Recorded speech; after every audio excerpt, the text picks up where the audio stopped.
Welcome to David and David on Real Estate. Join us as we explore the ins and outs of the real estate market. Good morning, everybody, and welcome to the David on Real Estate podcast. And we are today on episode number 33. 33. Sorry, 33. 33, a nice round number. And today we have lots to talk about because we are literally anticipating the Bank of Canada to make their interest rate announcement. And today's a big day. It's a day that a lot of people have been talking for a really, really long time because the consensus is that the Bank of Canada will raise rates by 0.25%. And, you know, David, I've been reading articles, I've been listening to podcasts, I've been looking all over the internet just to see what the consensus is. And I would say that 95% of the people out there are really expecting the bank to actually step up and raise rates today. Personally, my opinion is a little bit different. I look at what's going on out there. I look at, the political situation in Canada. I look at the fact that, Trudeau was elected with a minority government, even though it was in a position where he had the highest ratings. He gave out so much money during COVID to people that I think when he called for the election, I think he was really anticipating a walk in the park and to really get a majority government. He didn't. He got a minority government. There's another re-election 2 years from now. We have the Freedom Convoy in Ottawa. We have the Emergencies Act that was just evoked. And the latest is the war in Ukraine. So really difficult political situation. And I think even though the Bank of Canada is arm's length, it's a crown corporation, it's arm's length from the government, and they're not really supposed to get involved in the politics. I think it's really hard to disregard the current economic landscape, being a policy change. And a policy change, even though 0.25% might not seem significant to most people, it's the change in consumer confidence that could have the biggest effect on our real estate prices. And that's really why, in my opinion, it is a very difficult decision for the Bank of Canada to step up and raise rates. We all agree that they should be doing it, but it's one thing to know that you should be raising rates, and it's another thing to really raise the rates and watch it have the effect across the industry. Well, you've mentioned a lot of things. I want to unpackage some of that there because there's a lot of issues involved, and you're bang on in your analysis. In my opinion, but for COVID, we would have had these interest rate hikes a while ago. Nope. Right.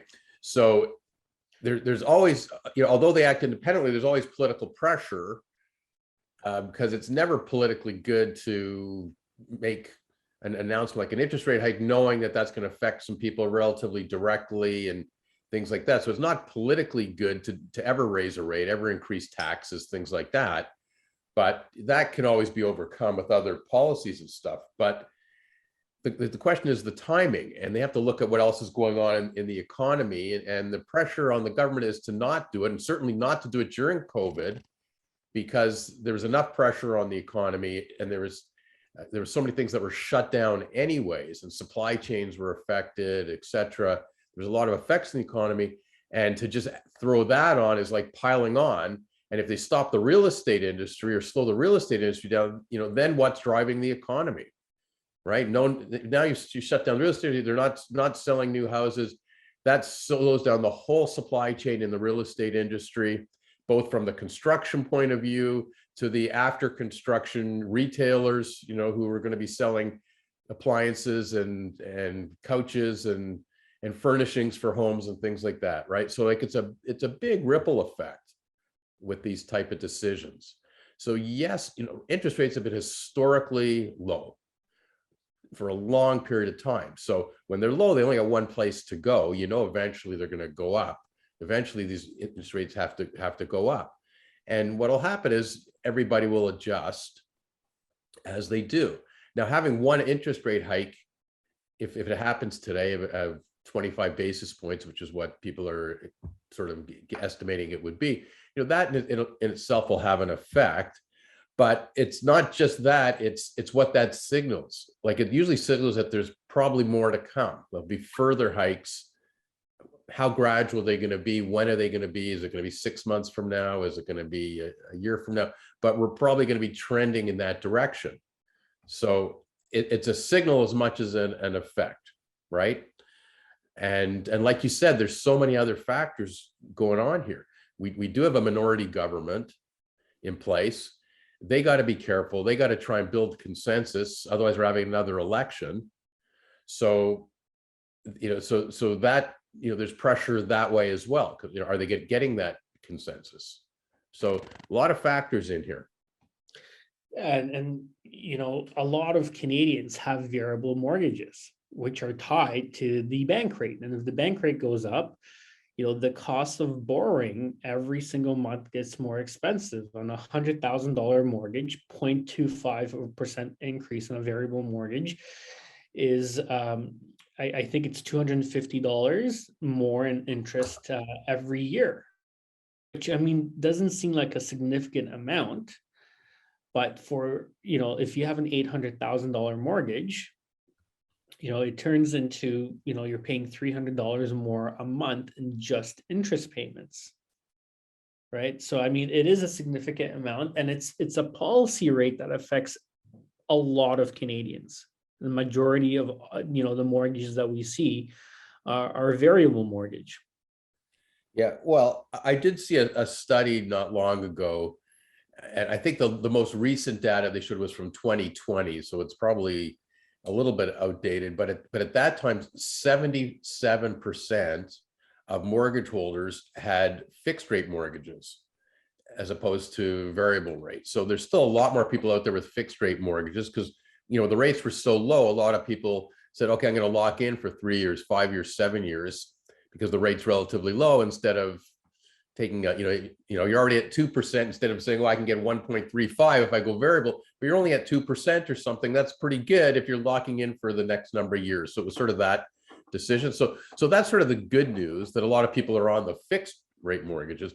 The problem is when those mortgages come up for renewal, because now they're going to come up for renewal at higher interest rates. So can those people get their mortgages renewed at the higher interest rates, or there's going to be an issue there, right?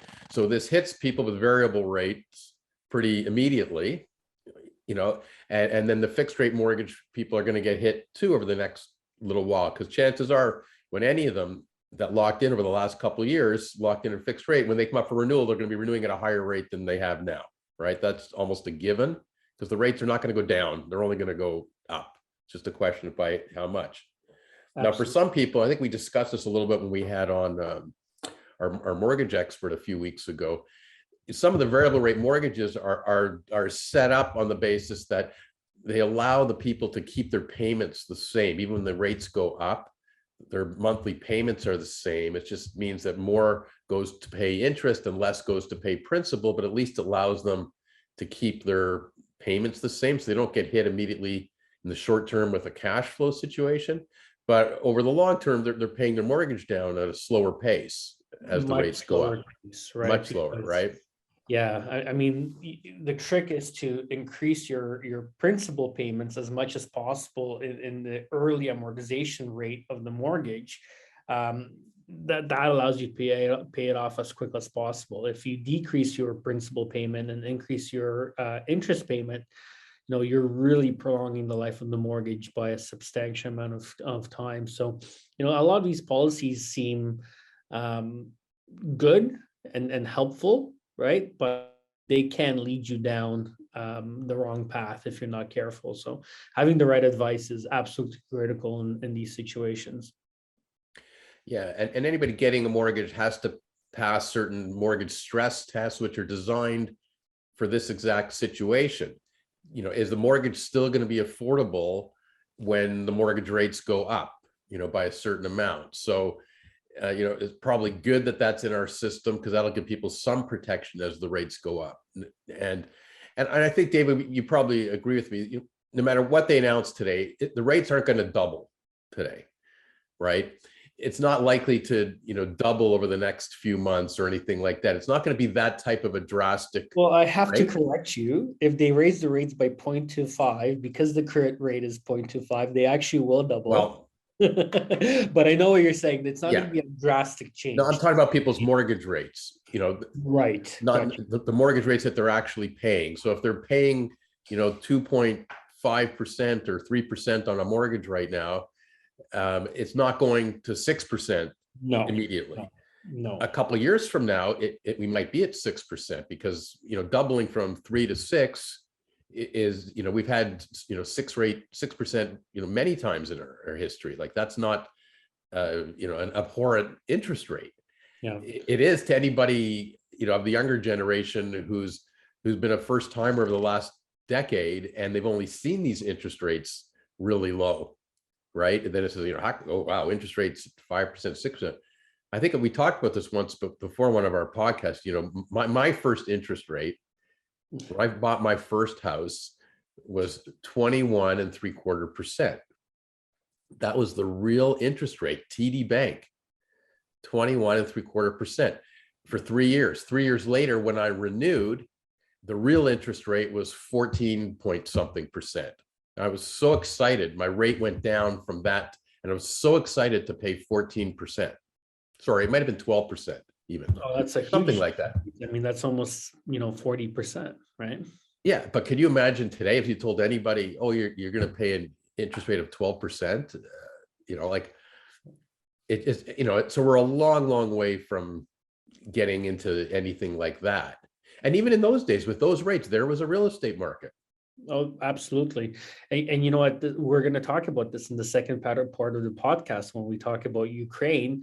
But Putin just announced that their interest rate went from 9.5% to 20%. So they raised their interest rates just a couple of days ago by 10.5%. So it's interesting you mentioned 20% interest rates and not seeing that in our lifetime.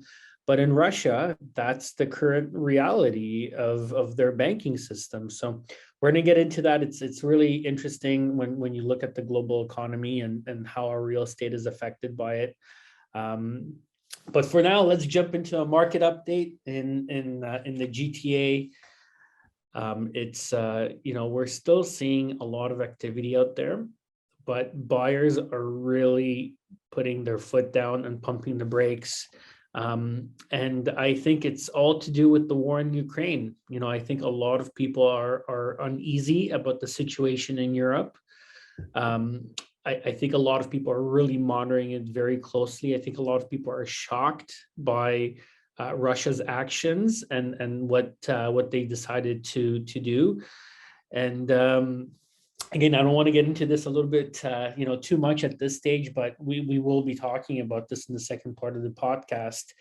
But the whole world is reacting to the situation, and our real estate market is really no exception. So we are seeing the number of showings drastically drop. We're seeing the numbers of offers drastically reduce.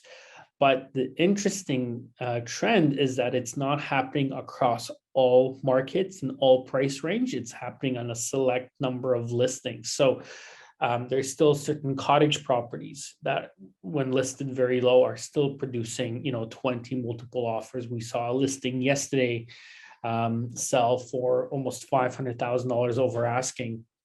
We're still seeing a lot of activity in the lower price range, anything under 800,000. Right. But the difficult properties, the condominium properties, the properties are expensively priced. We are seeing a reduction in showings and a reduction number of offers, and we're seeing downward pressure on price.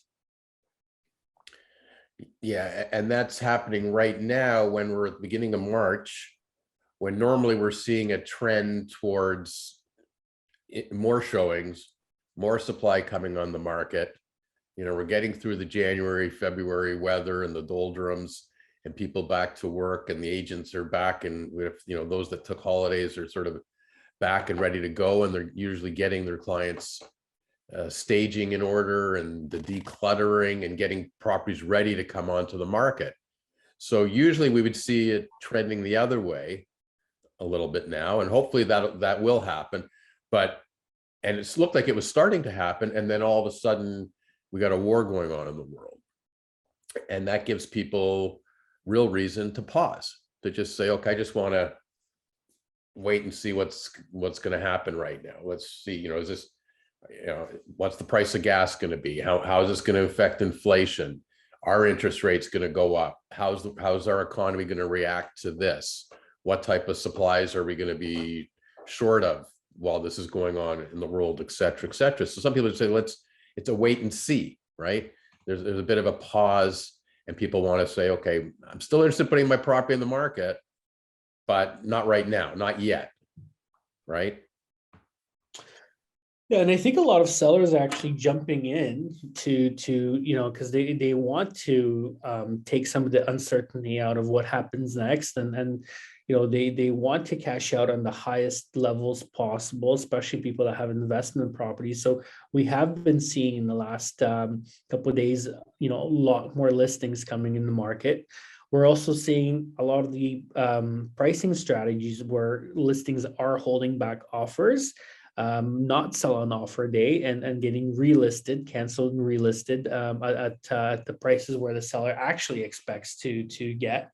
So is adjusting, and buyers, more importantly, are adjusting to the current world stage. And you know what, we're again in really uncharted territory, David, right? Like, I mean, a lot of people were kind of looking forward to exiting the COVID restrictions and getting rid of the mandates and returning back to normal. Only Right. the new normal is very different from the world that any of us really know or remember. Right. Yeah, I'm pretty much resigned personally already to the fact there is no normal anymore. I don't know what the normal is to get back to. I think there's been significant changes in the world brought by COVID, by other factors. Now we got a major world war conflict, with the potential to escalate. So I don't know what normal is anymore. Like, is it all going to go away? Like, would COVID disappear and we pretend it never happened? Will the Ukraine situation get solved and we'll get back to as if it never happened? I don't think you ever completely go back. You just adjust to what the new norm is and what's in front of you. Okay, you can't wait that things are going to go back to what they were 3 years ago. I don't think the world waits for that. There's always something new and different, and I think we just have to keep adjusting. So anybody just waiting to go back to a norm, I think they're going to be waiting for the rest of their life, because it's a moving target, right? So I don't think we can live like that. Yeah, no, I agree, David. We always keep talking about this in our podcast, but I'm going to say this again, and I'm going to keep saying this because I think it's so important. And now more than ever, it's really hitting home. And my question is, if you were to raise a family in the world, where do you raise your family?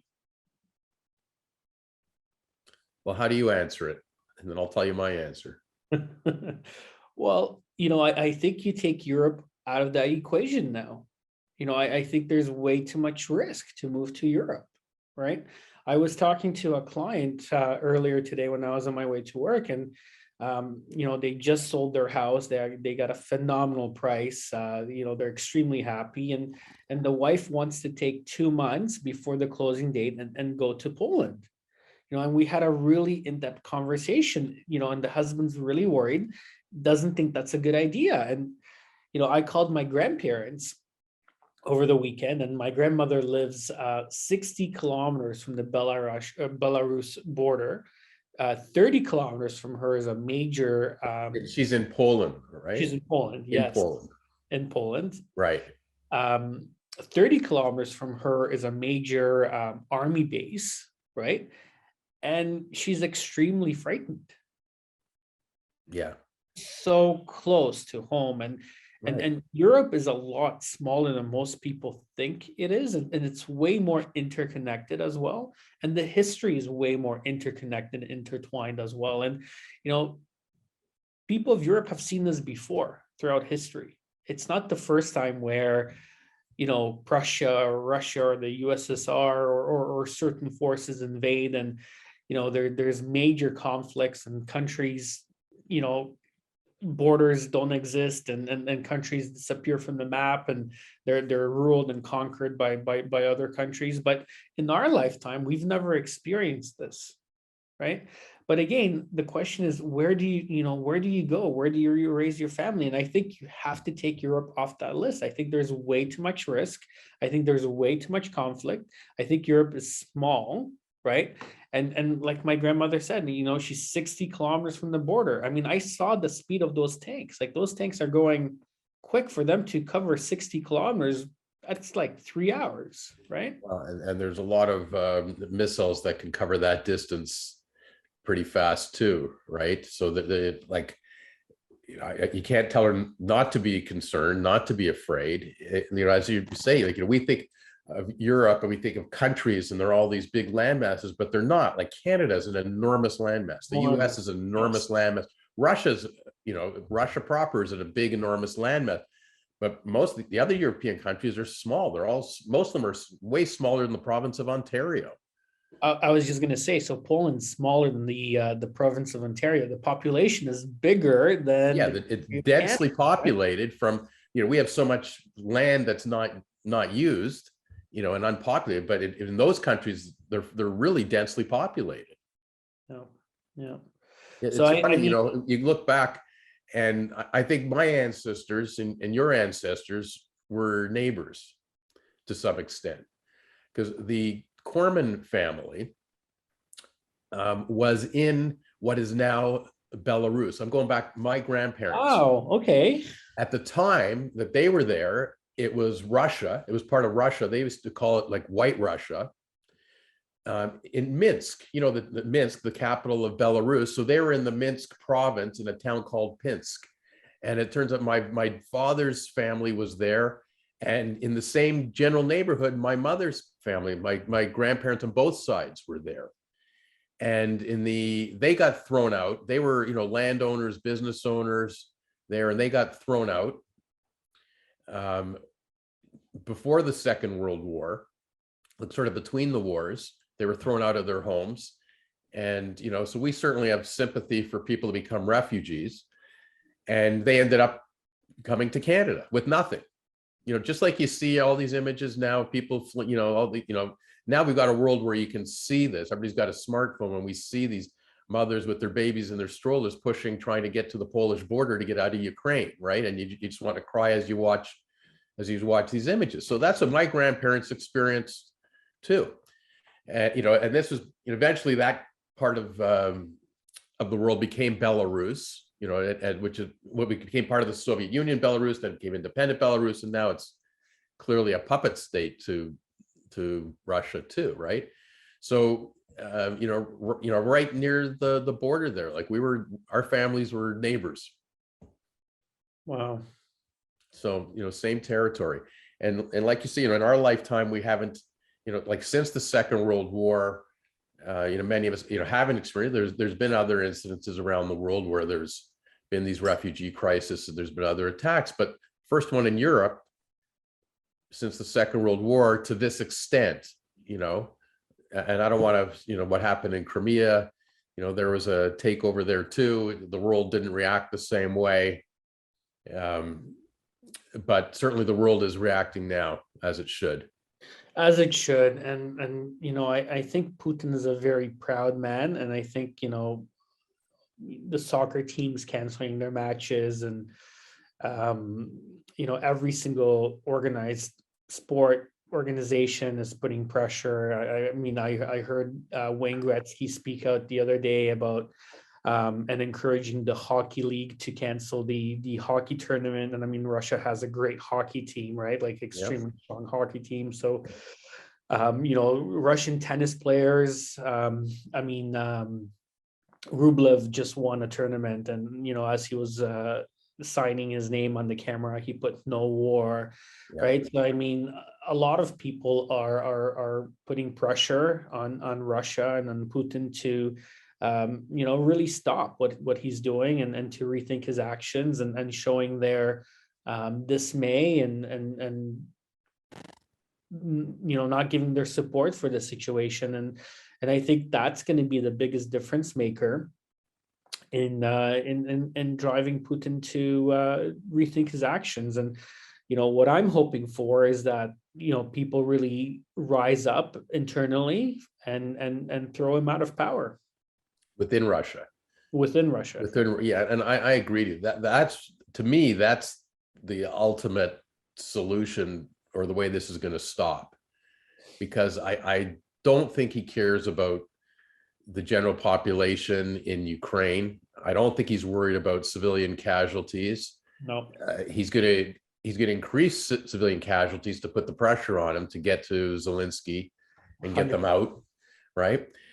I don't think he cares about his own soldiers and his own population, and the devastating effect. About every single world war. I mean, like, look what they did in World War II. Like, I mean, they shot their own soldiers who were retreating and weren't advancing and weren't pushing forward. I mean, that's just that's just the politics that they play. Yep.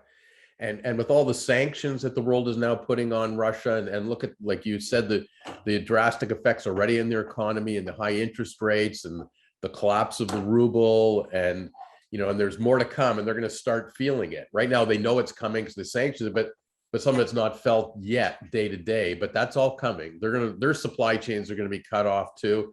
And the average person in Russia on the street eventually is going to start feeling it, right? The ones that don't feel it as fast are the oligarchs and the wealthy, because if they've got $20 billion and you take away $10 billion, they still got $10 billion.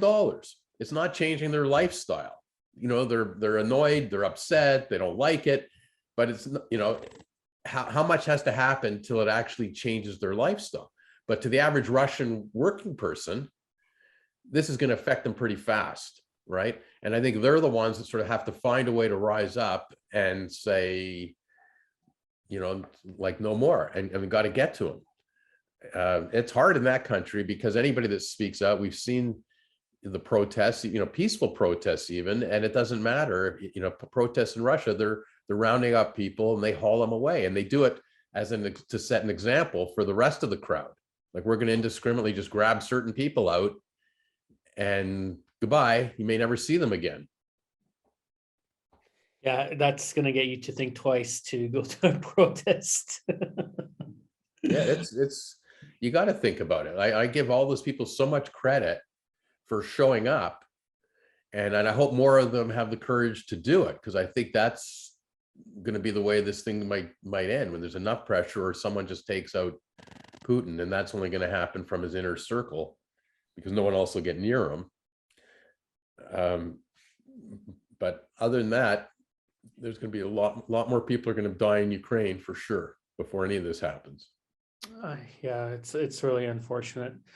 But the one theme that prevails in all of this, David, is the fact that if you're in Ukraine or if you're in Russia, what would you give to live in Canada? And enjoy the freedoms that we enjoy on an everyday basis, And again, it's as basic as having clean air, clean water. These are, these are such fundamental freedoms that we take for granted every day, right? Yeah.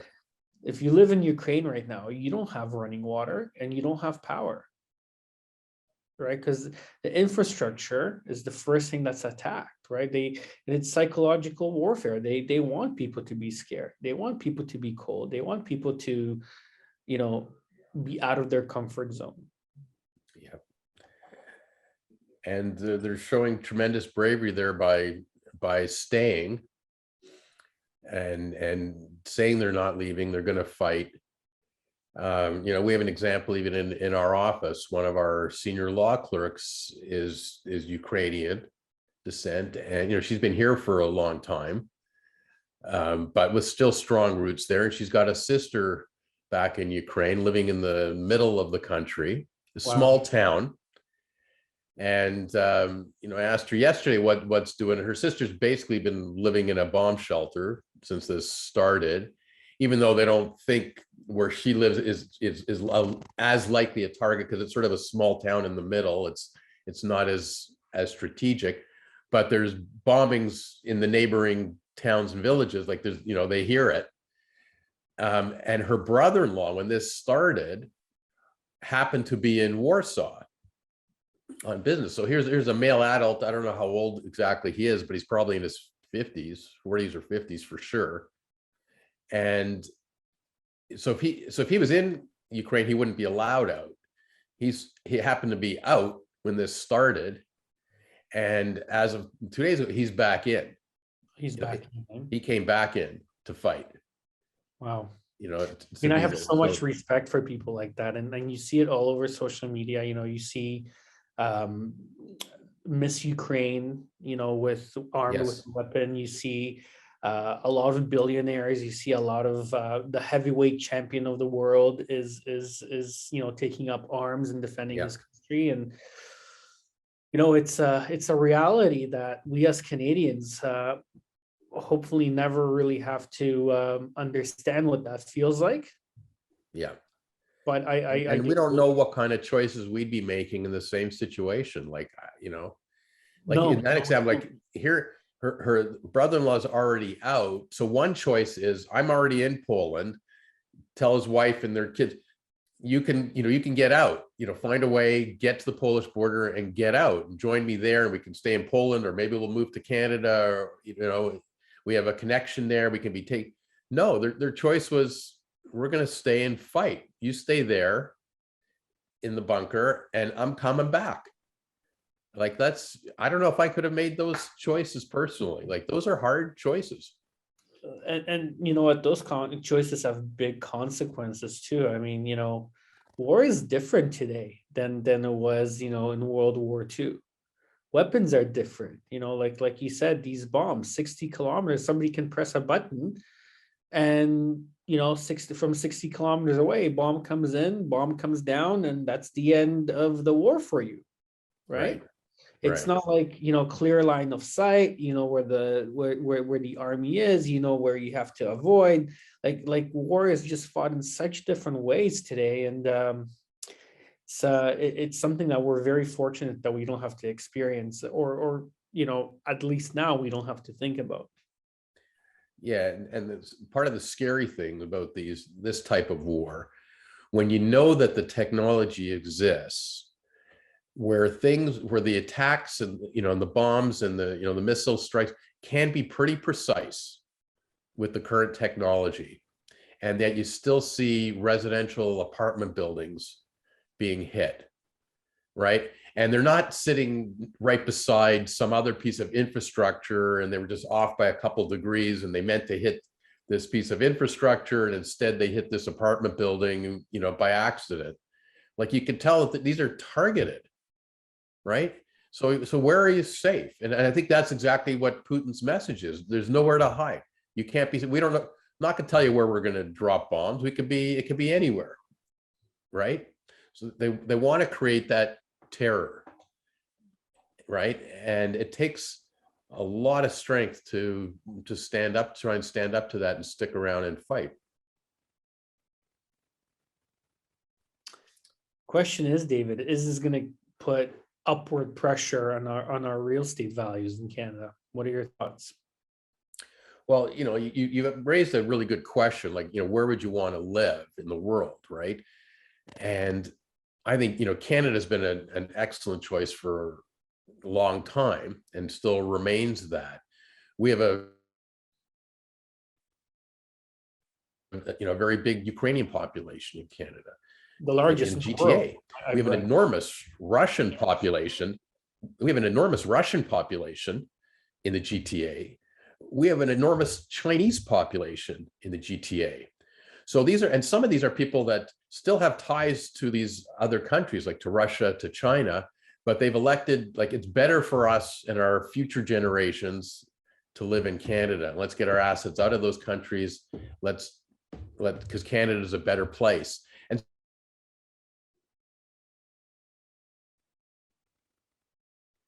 some of these people want nothing to do with their former homeland because they have economic ties and they have reasons to still be in touch, and they still have family and friends and stuff back there. But they'd rather live here. You know, they clearly would rather live here because they're safer here, they're better off here, their kids will be better off, their grandkids will be better off. So we're likely to get an influx of more refugees from these areas, you know, coming here or wanting to come here. And we got to find a way to absorb them. You know, now we bring in refugees, it's different than an immigration program.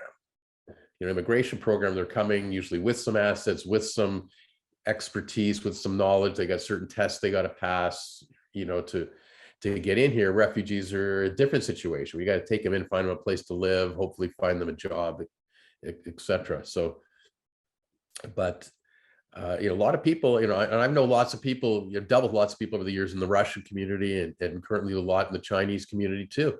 And a lot of them, you know, they love their homeland and they've got strong ties to it, but they want to be in Canada. They know there's certain things that aren't good there, and they'd rather be here.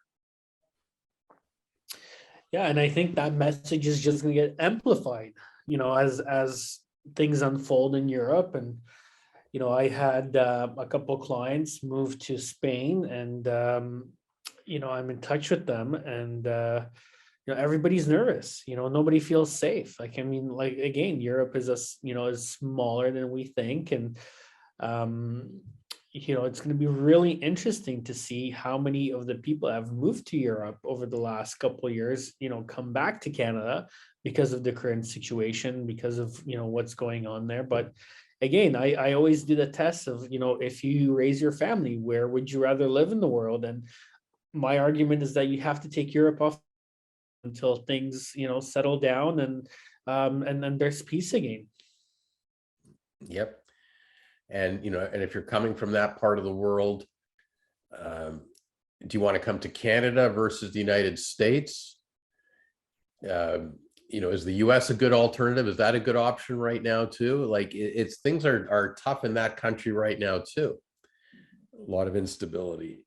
And, you know, because that was, you know, extremely popular choice for people, you know, leaving Europe in the last century, obviously, to, you know, to get into the US is, you know, the land of the free, etc.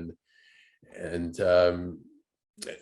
people are thinking twice about that option right now too, because it's such a polarized country, and doesn't seem as stable now as it did 5 years ago. Right. So, you know, Canada in a lot of ways is still a better option. We have our own problems with our own Yeah.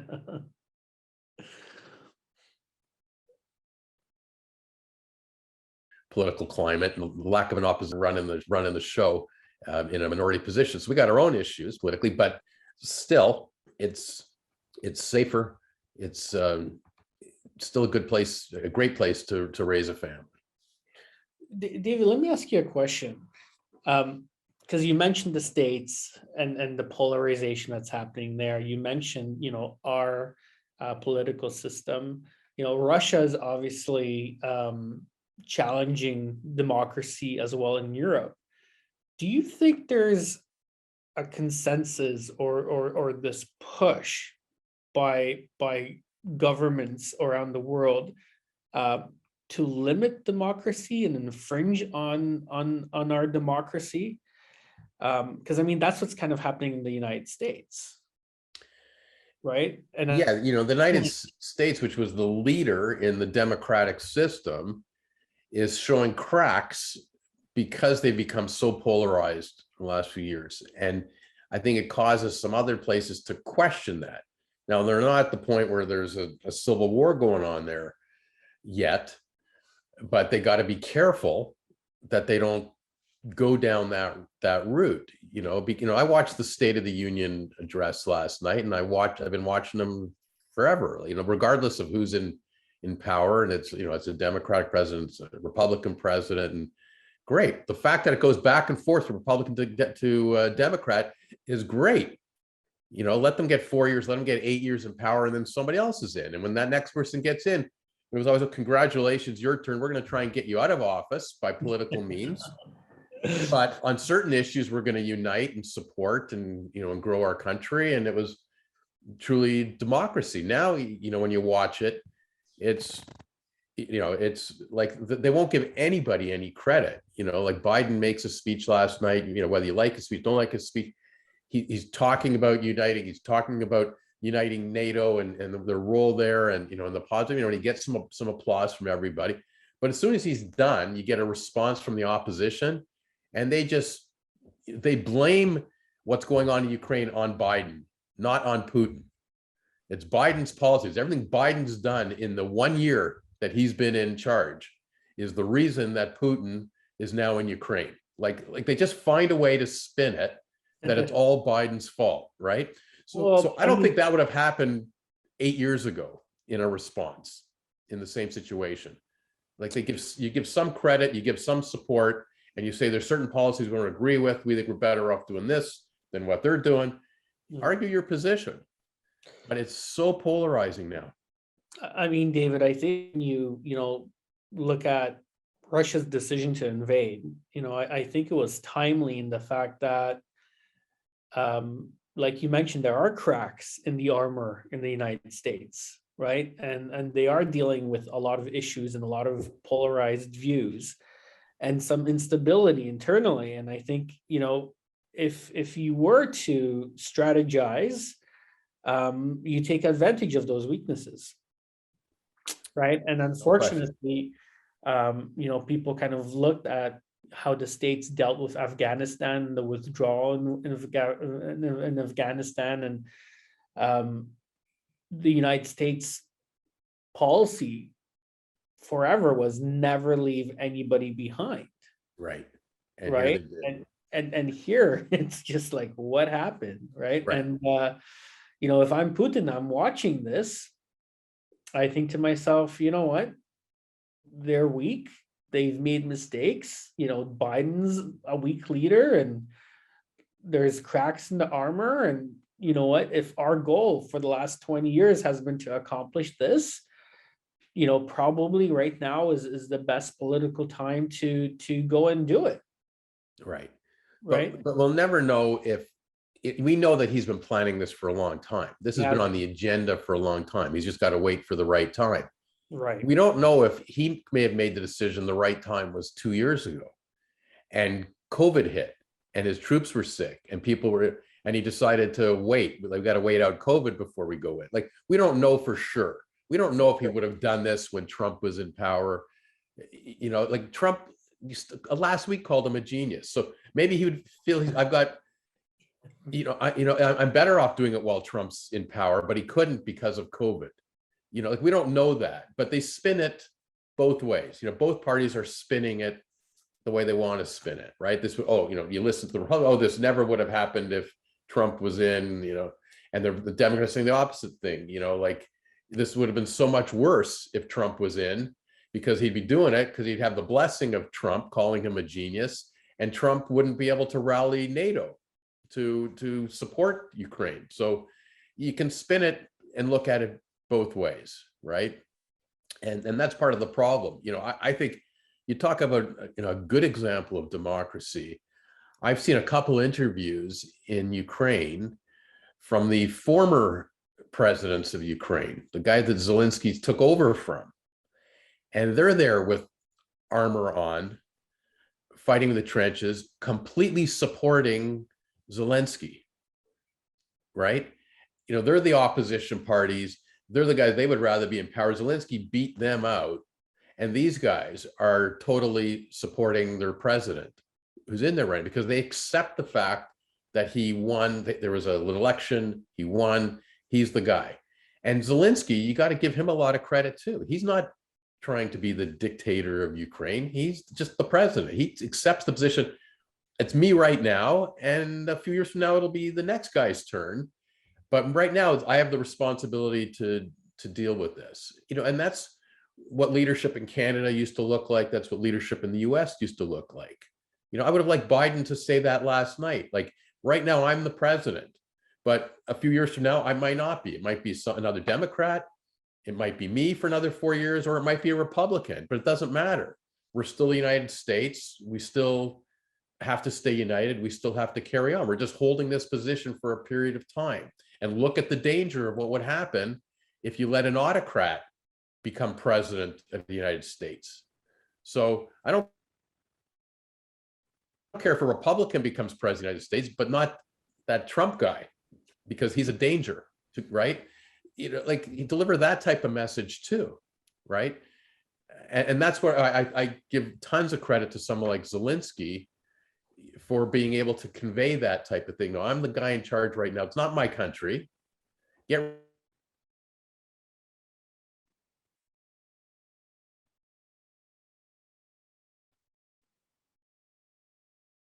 rid of me doesn't change the attitudes of all. Get rid of me doesn't mean they're going to say, okay, right?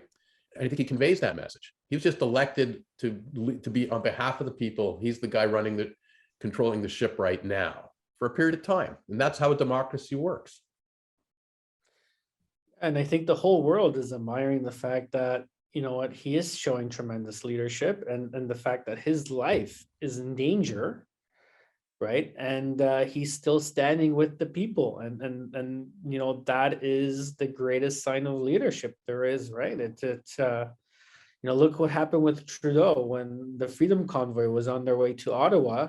The first thing he did is scream that he has COVID, and he ran out of Ottawa. I mean, like look at those polar opposites. Like it's, you know, it's even hard to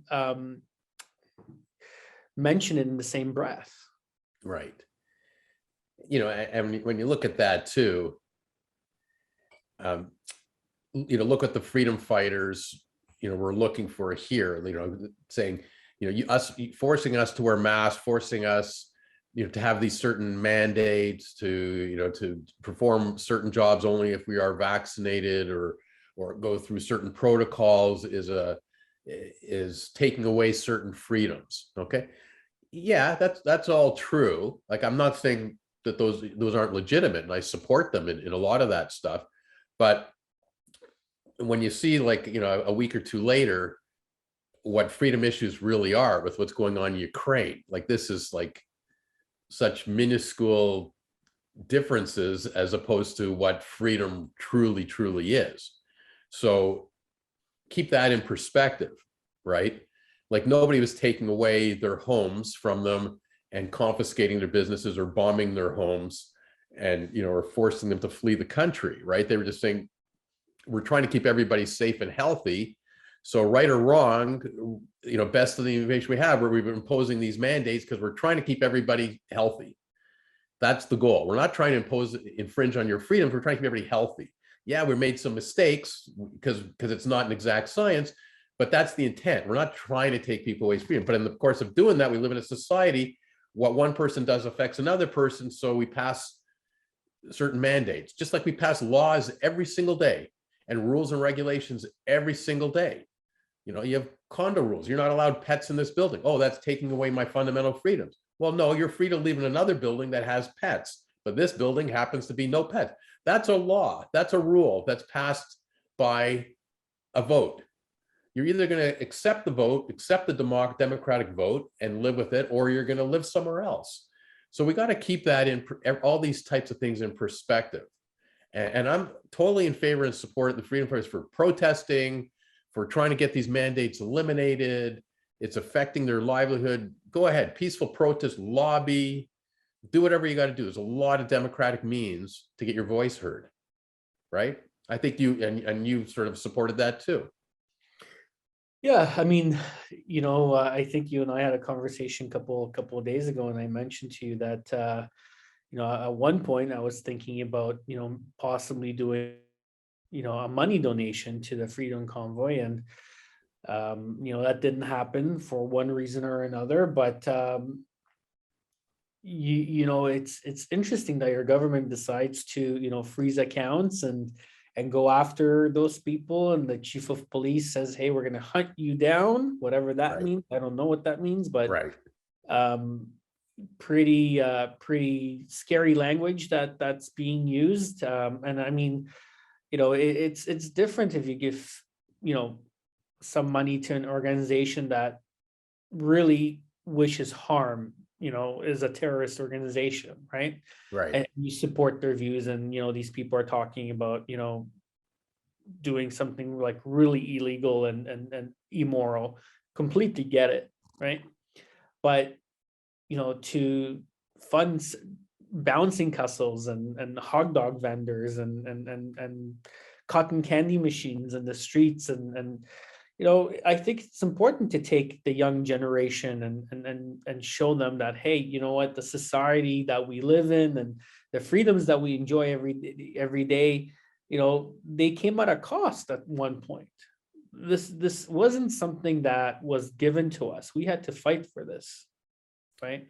That's We right. too had to go through world wars, and our ancestors fought and died in the war, and throughout history we always had to fight for our rights, right? And now is no different. I mean, we just we have to keep fighting for our rights, and we have that right. We have a right to say to the government, hey, listen, for 2 years we were these are difficult times for us, right? But now it's also time that our voice is heard and that we go back to some sort of a normal. Like, we're tired, and you need to hear our point of view, right? Right. And for a large part, the government wasn't hearing our point of view. No, they So weren't. Yeah, and they were making some mistakes and they're making some bad decisions. But some of that's in hindsight, because like of there was no course, playbook. Here's, oh, COVID's coming. Here's the playbook. Here's how we deal with it. Right. It's so, and I don't mean to say that as making excuses for the provincial government, the federal government, the local government. They're doing their best in very difficult situations.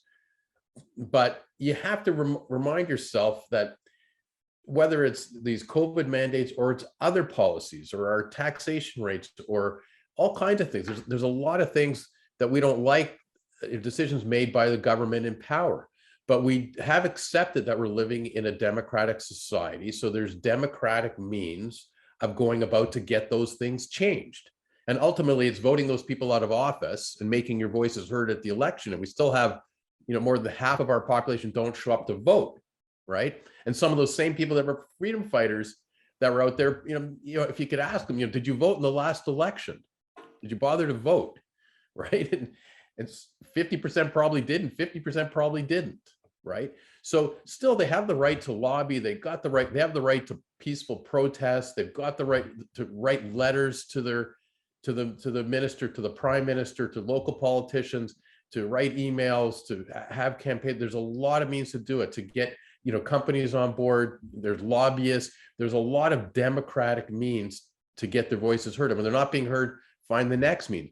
What they can't do, and the mistake they made at some point, is cross the line to some extent from the peaceful protest to a blockade, where you're infringing on ability for supplies to come across a border and things like that, for things to get in and out of downtown Ottawa, and it disrupting other people's ability to go about their commerce and their daily lives. So they crossed the line. And now I'm saying all of them, a certain element of them, which are the ones that you get to see on the news, were more extreme. And the media picks up on that, and they start showing some of the wackos that join these things instead of who the mainstream peaceful protesters were.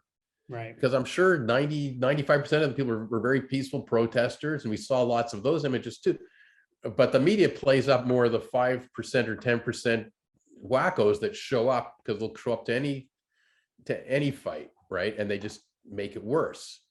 So, we got to be careful in democratic society to not cross that line, to find the peaceful means. Be aggressive, but don't cross. Now, then you got a government that went completely overboard in the reaction the other way. Like, that's not good either.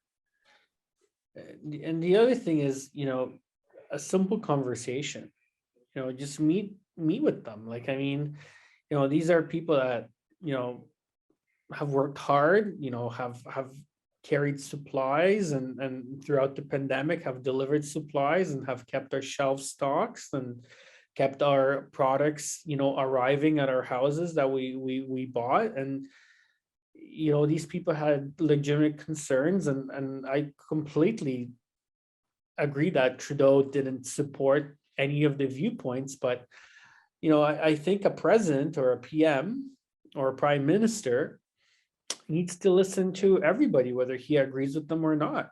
And especially the people that you don't agree with, you should listen to them more, just to make sure that you're not out of touch with reality, and that you listen to everybody.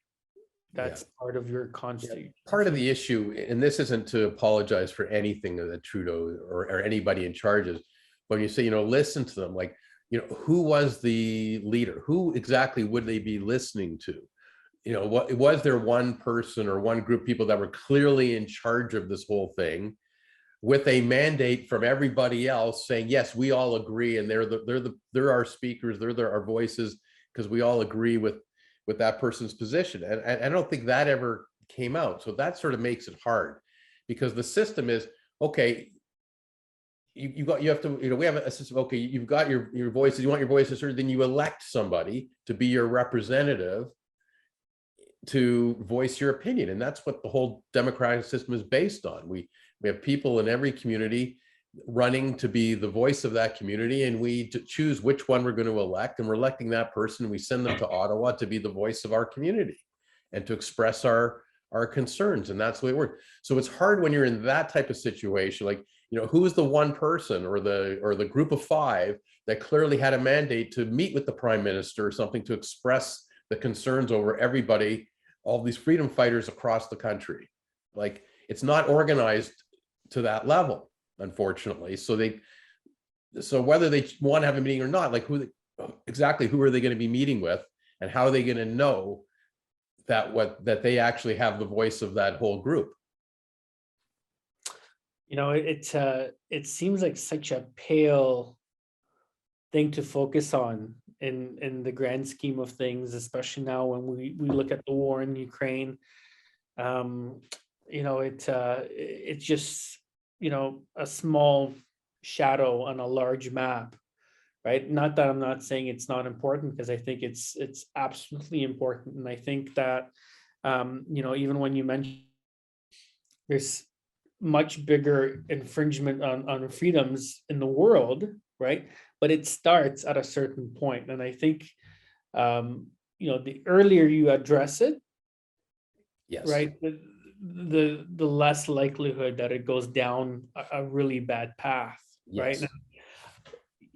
I agree with that. It's a slippery slope, and you don't want that snowball to start getting them in. Oh, we took away certain freedoms, we didn't get a lot of pushback, let's take it to the next level, right? So yeah, I agree 100%. We got to be very careful with that. And that's what a lot of people were feeling, like that there was too much empowerment. This wasn't a short-term thing, that maybe this is going to continue because we've emboldened the prime minister, we've emboldened our premier to make certain decisions, right? So I agree with you 100%. In the meantime, domestically, that's calmed down a little bit now. We're in a good situation where the mandates are being lifted anyways. We're certainly feeling that here as of yesterday in Ontario. A lot more freedom out there. We can now attend the Leafs games and the Raptor games. Raptors had a pretty full crowd last night. No masks, no vaccine required. We're at a much better state. So hopefully that's going to continue, and we're coming out of that. And hopefully that will drive people to get back into the economy and start buying and doing certain things. And that hopefully will reflect on the real estate market too. So we got that optimistic side happening locally. And then at the same time that's just getting going, everybody's concerned about what's going on in Ukraine, which might temper it a little bit. Because otherwise I thought we'd be in for a really good push this spring. And people are so happy to get out there and to get back to work, get out of their homes. And we talked about it in our management meeting yesterday. Do we get everybody back, into the office? And we're going to be telling our people that, as of beginning of April, that's what our plan is right now. We're going to, and only because we could do it today, but we're able to function so well during COVID with keeping people spread apart and working remotely and working in the, and back and forth. So we don't have to fix it. So I thought, let's be conservative, but let's wait and see how things go over the next couple of weeks, because there might be a spike as everybody gets back together.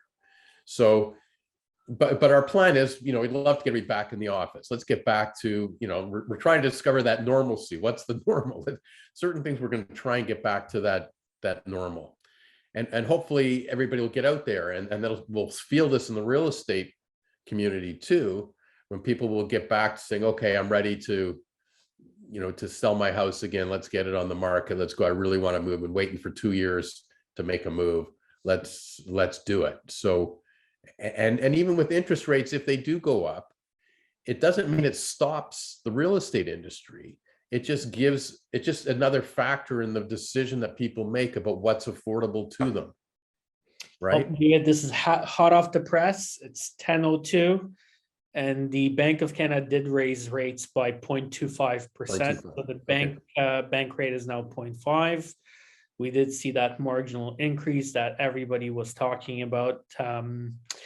And I just read the news release, and basically they're talking about the war in Ukraine. They're talking about prices for oils and commodities have risen sharply, and then they're anticipating that there's going to be continued pressure, which is going to influence inflation. And they're going to do their major market analysis and release the report in a couple. And the next target rate announcement is April 13th. So in about 6 weeks. And it's possible to go up again. So what happens when interest rates go up? Oftentimes there is a bit of a push in the real estate market to get their deal done now before the rates get higher, and refinance now before the rates go up even more, right? So sometimes this actually causes more people to get into the real estate market and to change whatever they're doing in the real estate market, because they're anticipating it might get higher. The other thing it does, those that have been dying to make a change and make a move and sitting on it for the last couple of years, I think are still going to want to do it. They just have to recalibrate, and they may not, if they thought they could afford a home that was $1 million before, maybe they're only going to afford a home that's $900,000 or something. They're going to have to adjust a little bit because of the interest. It doesn't mean that they can't move or they can't go somewhere. They just might not be able to look at some of the properties that they would have otherwise gone to. But I think they're still going to choose to do it. Yeah, I don't think this is going to make a big change. Even in affordability, it doesn't make a huge difference. I think, consumer confidence, I think we're still, looking at a global scale, we're still the country to live in. We're still the country to invest in. And that's not going to change. And if anything, those sentiments and those feelings are going to be even harder driven forward. So still encourage a lot of people to invest in our real estate market. As we go into this uncertain period, I think keeping the fundamentals and keeping true to the fundamentals is extremely important. Extremely important to buy AAA properties. Locations are very important. Best of breed properties. And remember, these properties are always in demand. There's certain streets in Oakville, certain streets in Toronto, certain streets in every city where people just want to live there. So no matter what happens, no matter where our economy is, no matter what's happening in the world, there's always going to be transactions. People are always going to be buying and selling. People are always going to be motivated, right? You just have to have the right realtor to represent you and guide you through our current situation. Well said, David. And interesting podcast for us, a little bit off the normal track today, but that's the world we live in. And you and I, we talk about part of our podcast from day one. We talk about not just our businesses, my law firm, your brokerage, but how it affects us as owners of our businesses, and how it affects us as just people in the community and everything. And that's sort of the beauty of a podcast, that we speak our mind. We're not expressing any drastic political positions, but politics are part of it, and it concerns us all, and we can't ignore it. But bottom line is, we live in the greatest country in the world. And I think we live in the greatest province in that country in the world, and the greatest community within that province in the world. And I think we're very fortunate that we're here and our families are here, and we live in a thriving part of the world. and that'll continue to do so. And we're lucky to be part of the real estate industry. David, I'm going to take a sound bite of that because I think that really nails the point home. And that's always going to be a driver of our real estate prices. If you want the best, you got to pay for it. It comes at a certain price. But it's worth it, right? Oh, it's worth it.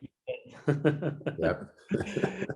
Listen, I encourage you guys, reach out to David and I. We're always available. We want to hear from you. Want to hear your feedback. Want to hear your thoughts on everything that we discussed today. And if you have any questions about the general real estate market, if you have any questions about investments, if you have any legal questions, reach out to us. We're always available. We are. And thank you for those that have been tuning in regularly to watch these podcasts. Please continue to do that. We get some great feedback from it. And if you're a lawyer out there, I can make a little commercial out of it. We're looking for another lawyer. We need another lawyer to join us. We're looking for the next really good team player. We're looking for another clerk.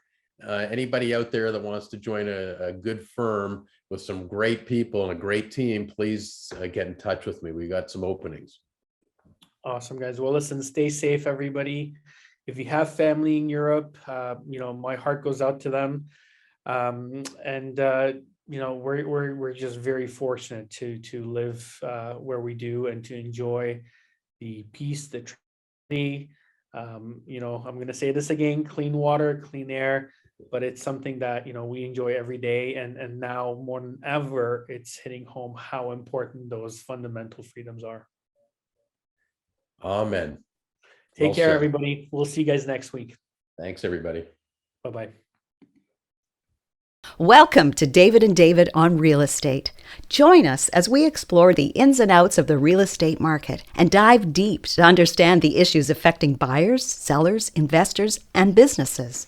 If you love real estate as much as we do, sit back, relax, and gain an insider's edge to the exciting world of real estate.